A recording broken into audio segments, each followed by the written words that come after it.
Le Barça qui est resté malgré lui assez discret, sur le marché des transferts, ce qui ne veut pas dire qu'il n'a pas fait un mercato intéressant et c'est d'ailleurs la question qu'on va se poser.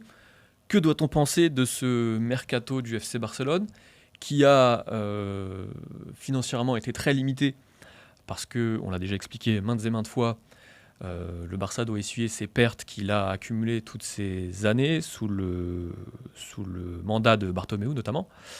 Et finalement, on avait été très dur avec Cyril Morin ici même il y a quelques semaines sur le mercato du Barça. Finalement, ça a plutôt de l'allure, comme quoi quelques semaines peuvent changer beaucoup de choses.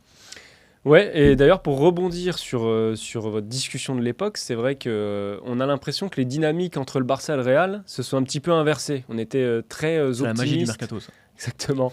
On était très optimiste sur le Real Madrid qui s'était très vite renforcé et qui n'avait plus que le dossier Mbappé à régler. Et on était assez pessimiste sur le Barça qui était coincé financièrement. Et bien là, quelques jours de la clôture, on voit un Barça finalement qui a fait un Real déjà qui ne bouge plus alors qu'il a clairement besoin d'attaquants.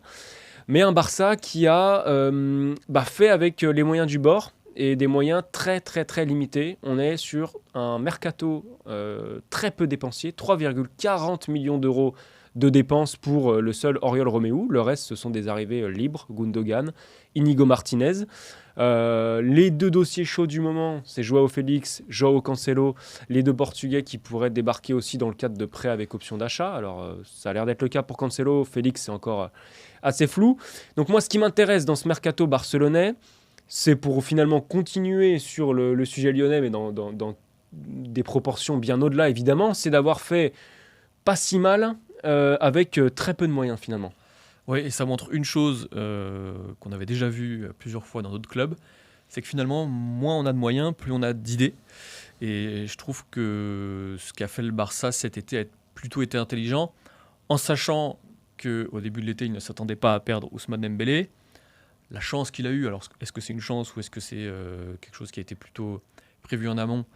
Il y a l'explosion en cours de Lamine Yamal qui finalement va modérer ce départ-là qui semblait très important et quasiment impossible à combler pour le FC Barcelone. Gundogan, il fallait le convaincre, ça on l'a déjà dit. Et puis, chose importante, Laporta l'a dit en début de semaine aux médias espagnols, je crois que c'est Sport, que le mercato du Barça n'était pas terminé, qu'il ne serait pas terminé jusqu'à la fermeture dans les toutes dernières minutes parce que, tu l'as dit, il y a Cancelo qui doit arriver. A priori, il y a plutôt beaucoup d'optimistes autour de son arrivée. Il y a aussi celle de João Félix, même si là, le joueur ne ferait pas l'unanimité au sein de toutes les têtes pensantes au sein du club. Donc oui, quand on regarde le 11 du FC Barcelone sur le papier, et même le 11 et un peu plus, parce qu'il y a vraiment une vraie profondeur d'effectif, il y a vraiment beaucoup de qualité. Ouais, c'est très profond comme effectif. Il y a effectivement de quoi faire beaucoup tourner, surtout au milieu et même devant au final, parce qu'il y a beaucoup de joueurs polyvalents.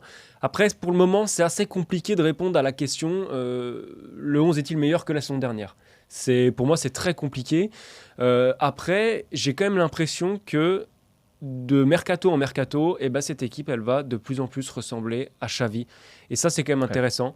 Parce que j'ai un exemple en tête, c'est Oriol Romeu, qui correspond à ce nouveau Barça, ce Barça de Xavi, qui est pas le plus flamboyant, mais qui est le plus costaud défensivement.